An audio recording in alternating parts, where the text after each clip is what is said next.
Oke, kembali lagi di channel saya. Makasih buat kalian yang sudah mengklik video ini ya. Kali ini ada keberlanjutan dari kasus Vina ya. Kali ini dari statement Bang Hotman Paris ya, yang merasa pusing sekali dan merasa terima kasih ya, karena Propam Mabes Polri udah menelusuri kasus Vina ya. Menelusuri kasus Vina karena merasa ada yang janggal ya. 2016 dan 2024 itu berbeda sekali ya keputusannya ya. Yang di situ 3 DPO ya, dan di sini 3 DPO-nya di 2 DPO-nya dihapuskan, 1 Peggy Setiawan Beli Bangunan katanya ya. Betul-betul membuat bingung, kejanggalannya betul-betul nyata sekali. Karena keputusan kok bisa berubah seperti itu drastisnya ya. Padahal 2016 jelas-jelas disebutkan kalau yang 2 DPO yang belum dapat itu ada bagian penting sekali dalam kejadian ini ya. Kita lihat video lengkapnya bagaimana ya. Sebelum kita ke video, bantu subscribe channel saya belum subscribe. Tidak tunggu lama, kita ke video yang langsung. Let's go. Hotman Paris sebagai kuasa hukum dari keluarga almarhumah Vina, terima kasih kepada Bapak Kapolri yang telah memerintahkan Propam Mabes Polri untuk semakin memeriksa kasus Vina ini. Kenapa ada perbedaan 2016 dan 2024? Propam Mabes Polri coba dicek apa yang terjadi di penyidikan 2016. 2 DPO yang di 2024 di dalam BAP disebutkan adalah fiktif. Ternyata di BAP di 2016 justru diuraikan secara jelas peranannya. Dialah yang mengantar mayat ke flyover, dia yang memerkosa, dia yang menaik, bahkan motornya pun ada. Jadi ini salah siapa? Oke? Demikian juga Peggy katanya dulu di 2016 adalah pelaku, sekarang di 2024 5 mengatakan bukan pelaku. Jadi inilah tugas Propam. Apa yang terjadi di penyidikan 2016 yang saya tidak mengerti, kenapa akhirnya Propam mengatakan Rudiana bapaknya Eki ternyata secara kode etik tidak melanggar apapun. Pusing. Ya, pusing kuasa hukum almarhumah Vina. Kejahatan terstruktur kasus Vina. Mereka dan integritas mereka adalah transparansi. Hakimnya ini, nama hakim ketuanya di sini Suharno. Sama-sama Pak. Nama ketua siapa di situ? Suharno. Sementara di sini Imam Saudi. Hakim anggota apa? Hakim anggota 1 siapa? Lis Susilowati. Di sini Herman Heller Hutapea. Anggota 2? Ria Helpina. Amin Sembiring. Pak, menurut Pak Soleh nih Pak. Ya. Walaupun beda ruang sidang, Ya. walaupun beda majelis, tapi berkasnya sama atau beda? Harusnya sama. Karena satu objek, Pak. Baik.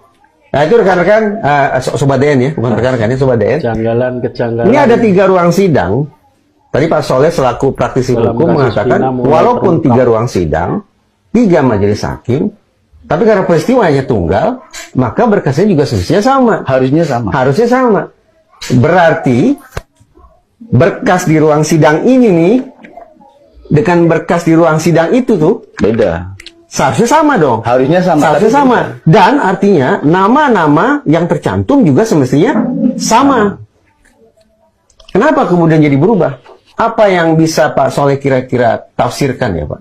Kita mau mengatakan apa tentang apakah ini ketidakcermatan otoritas Pengadilan Negeri Cirebon, atau tanpa kita ketahui ada berkas yang berbeda? Ya, kalau tafsiran saya memang dari awal memang sudah berbeda, Pak. Soalnya di BAP awal, kita lihat di BAP awal, kan udah jelas di sini menyatakan ada Adi, ada Andika. Ini saya baca di BAP awal, di BAP awal ya. Iya. Jadi Andika itu salah satu tersangka kalau di situ. Ya, kalau di situ telah dia turut serta melakukan tersangka ya. Ya kan? Nanti mudah-mudahan Sobat DN bisa lihat nih. Boleh saya pegang lagi Pak? Silakan. Nih, maaf ya. Ini ada 5 tersangka yang Mas Irsan menyatakan boleh nggak pegang itu Mas? Yang mana? Yang bekas yang tebal tadi, ini. yang nama-nama 3 orang Pak Soleh sebut tadi itu, Nama halaman ini. dalam tadi itu. Yang terdakwanya Ya. berarti ini. Ya. 5 orang berarti itu. Nah. Ini 2 orang. Nama Adi Andika tadi segala macam. Oh, DPO ya di Nah, sini. itu nama DPO, nama DPO. Berarti ada, ya, yang paling sederhana tanda petik adalah bahwa ternyata sepertinya ada ketidaksinkronan terkait dengan nama-nama pihak ini. Tidak sinkron. Antara di sini, dan tolong diperlihatkan ke kamera Mas Ilsan. Ini kita baru sekedar bicara soal nama ini. Kita belum bicara tentang peristiwanya ini. Oke, saya kembalikan dulu Pak. Ya. Boleh. Di sini disebutnya saudara Andi, saudara Dani, dan saudara Peggy Itu terkait DPO. alias Perong. DPO. Terkait DPO. Terkait Kalau dengan terkait nama terdakwa, di sini. nama terdakwa di depan. Jadi DPO-nya bukan Peggy Setiawan. Penegakan hukum pidana kita telah kehilangan arah. Dilihat dari penanganan Polda Jawa Barat terhadap tersangka Peggy Setiawan. Mengapa saya katakan sudah kehilangan arah? Karena memang sepertinya Polda Jawa Barat sudah menganggap hukum pidana itu seperti hukum perdata yang mementingkan kepentingannya dalam arti menang-menang. Beda Pak, kalau hukum pidana itu adalah kepentingannya untuk membuat terangnya suatu peristiwa dan siapa pelakunya. Berbeda dengan hukum perdata. Kalau hukum perdata memang konteksnya menang dan kalah. Artinya siapa yang mendalilkan harus membuktikan. Dan tujuan penegakan hukum perdata itu adalah untuk kemenangan pihak dan mengalahkan pihak lain. Berbeda dengan hukum pidana. Kalau hukum pidana itu Pak, kepentingannya untuk membuat terangnya sebuah peristiwa dan siapa pelaku dari perbuatan itu. Nah oleh karena itu, sebagaimana video saya di tahun 2020, penyidik ini sudah terlalu superpower. Kepolisian ini sudah terlalu superpower. Oleh karenanya, kami sarankan kepada pembentuk undang-undang agar segera dilakukan evaluasi terhadap undang-undang kepolisian, khususnya yang mengenai kewenangan penyidikan. Saran saya kemarin di video saya sebelumnya, agar penyidik itu dihilangkan dari atau dipisahkan dari institusi kepolisian. Bikin lembaga tertentu yang menangani tentang penyidikan. Jadi kepolisian itu tugasnya Kamtibmas dan ketertiban umum. Bukan lagi penegakan hukum. Jadi fungsi ketiga ini yang saya lihat telah disalahgunakan. Kalau ini hanya sekedar penyimpangan itu dilakukan oleh oknum, tetapi ini sudah salah jalan. Kalau sudah salah jalan berarti sudah menginstitusi. Kalau sudah menginstitusi, maka ini akan sulit untuk diperbaiki kecuali dengan satu hal, yaitu pisahkan penyidik dengan institusi kepolisian. Bikin lembaga tersendiri yang menangani tentang penyidikan. Ya, ini mungkin. Kenapa tidak mungkin? Karena KPK juga punya kewenangan penyidikan. Jaksa juga punya kewenangan penyidikan. Jadi oleh karena itu satukan lembaga penyidikan langsung di bawah Presiden. Jangan lagi di bawah institusi masing-masing seperti kepolisian. Kepolisian ini Pak, dia tidak menganggap dirinya adalah bertugas untuk kepentingan negara. Tetapi mereka menganggap bahwa institusinya itu, kewenangannya itu digunakan untuk bagaimana kepentingan pribadinya dan institusinya.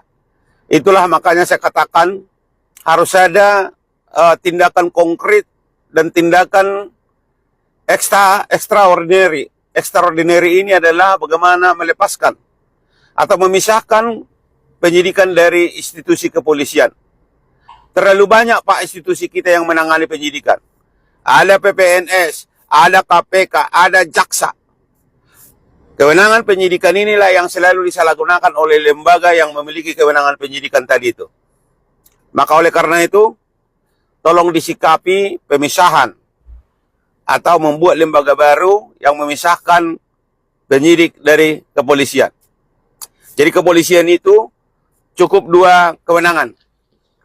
Kewenangannya adalah keamanan dan ketertiban umum.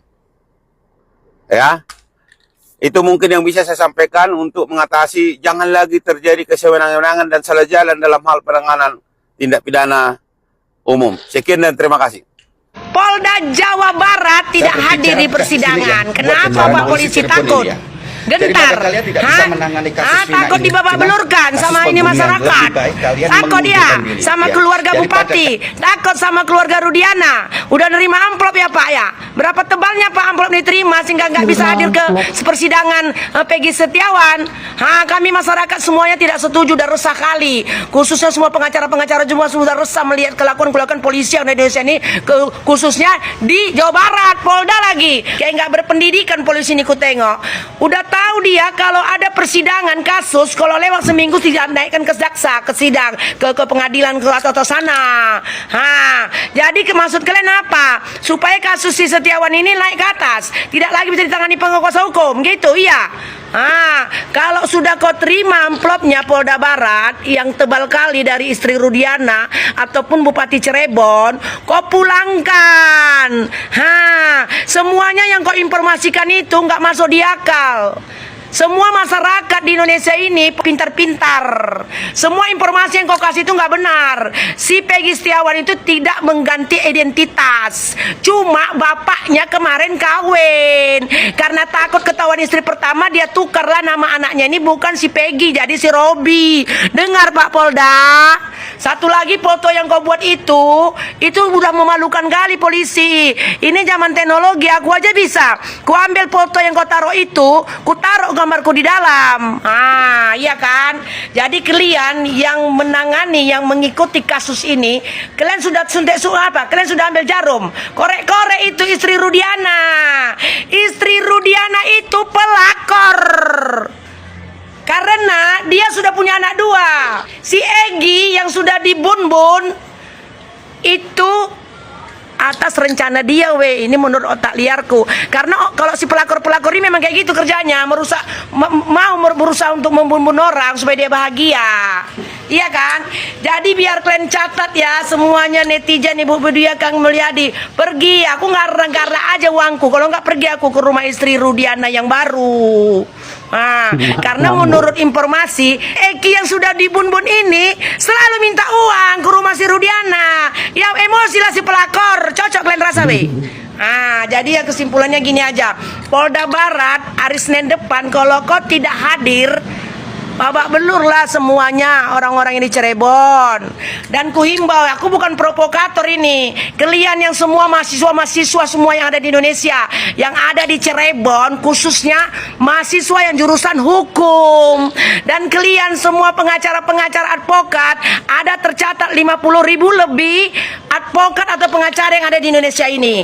Kalian jangan tinggal diam. Aku aja ngoceh-ngoceh sampai keluaran nuduh aku ini. Sekarang kalau tadi sudah digagalkan, kalian pergi ke mereka-mereka itu. Kalian ribut di mensos ini sampai mata Pak Presiden Jokowi lihat kalau semua masyarakat ingin supaya kasus si Pina ini dituntaskan.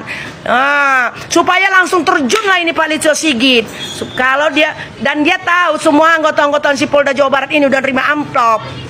Kau pulangkan Polda Jawa Barat amplop yang udah kau terima dari istri Bupati atau dari istri si Rudiana. Kenapa pula bisa si Rudiana ini anaknya yang dibun-bun dia diam? Kan lucu kan?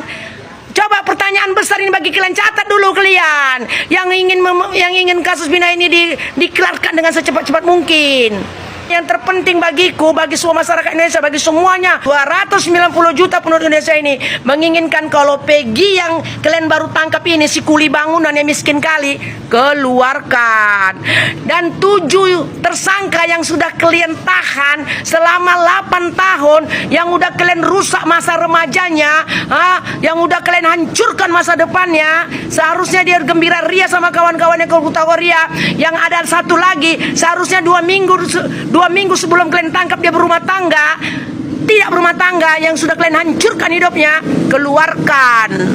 Dengar Pak Polda Jawa Barat. Jadi kami semua masyarakat sudah tidak serak lagi dengan polisi. Kayaknya negara ini lebih aman nggak ada polisi. Kayaknya lebih cocok negara ini nggak ada polisi. Iya kan Buktinya ini hari ini nggak datang dia. Sesibuk apa rupanya Polda Jawa Barat ini? Oke lah ya, salam waras. Amplop yang udah kau terima, kau pulangkan Polda Jawa Barat. Oke, itu dia videonya ya. Bagaimana menurut kalian? Coba komen di bawah ya. Ungkapan kuasa hukum korban Vina, Bang Hotman Paris, dan video-video lanjutannya. Coba komen di bawah dan sampai bertemu di video saya selanjutnya. Bye.